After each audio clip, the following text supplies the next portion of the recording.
Hey everybody, it's Barbara from BarbaraJournals.com, and today is going to be slightly different because I'm just going to basically talk you through step by step on how to create your own notebook from home.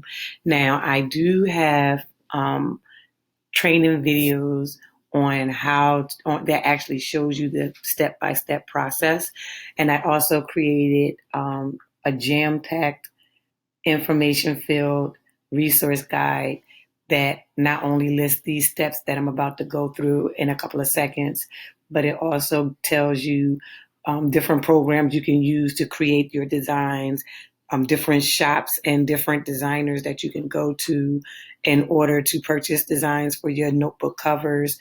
I also listed some printer information and some other little secret nuggets that I don't want to share here, but definitely makes it worth your investment into buying the resource guide. And I will leave the links below if you want to go ahead and check it out.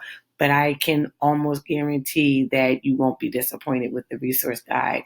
I made sure to fill it with as much information as possible to get you up and running. And not only that, whenever new updates occur or whenever changes are made, I update the information in the resource guide and you will always get a free copy. So keep that in mind as well. So let's go ahead and get started. These are basically the tools that you would need in order to make your notebook. So you would need this right here, which is called the crimper. You would need this right here, which is my wire cutter. The spiral coil binding right here.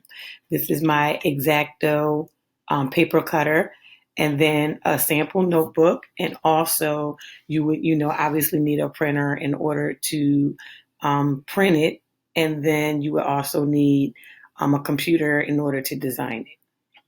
Now with the printer, if you want, if you don't have a printer at home, like I don't have a printer at home right now, you could always go to your local printing company and have them print it someplace like Staples or Office Depot, depending on where you live. So step one, of course, you want to go ahead and open Canva. Over in the upper right or upper left-hand corner, you will see something that says create a design, and then you would choose custom dimensions and set it to 8 by 10.5 inches. Now, the reason why I say that is because most of the notebooks that I do, that is the size.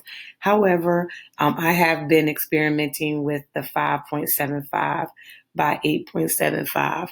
So you could always use that as well. But basically, whatever the dimensions are for the cover, that's the dimensions you want to use when you make your design. Then step 4, you're going to go ahead and design your cover. This image I got from Coco Twins. You can find her at cocotwins.com. And then step 5, of course, you want to print your cover. And the background, I'm not sure which shop I got off of Etsy, but I actually got that off of Etsy. Whenever you're designing a cover, just keep in mind the more graphics and elements and clip art that you use, the more unique your cover will be.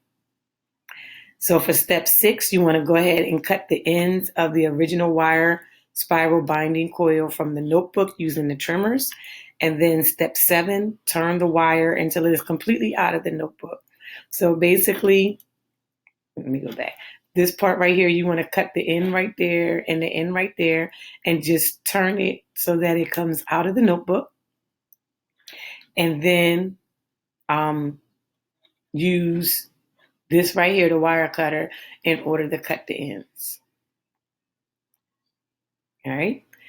Step 8, you want to go ahead and trim your new cover using the original notebook cover as a guide. So once I pull off this cover, after I, unspiral it, then I put this cover on it by using the original cover, place it on top, and then punching a hole by hand using my Crop-A-Dial. And this is actually, all of these items I actually purchased at Michael's, but this is called the Crop-A-Dial, -O,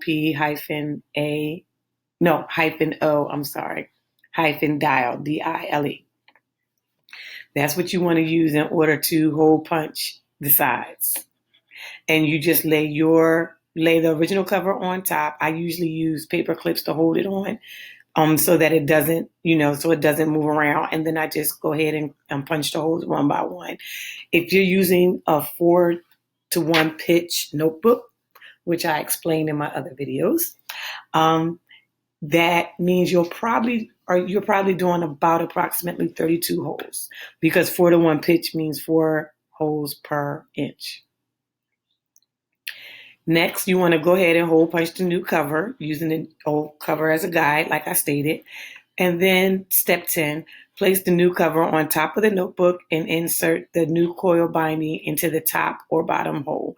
So basically what you want to do is, once this is done, you place it on top of the notebook, and then you go ahead and twist the binding through the holes until it goes to the top. Once you do that, step 11, you turn the coil until it's completely inserted. Lastly, cut the ends and bend with the crimper to keep it from uncoiling.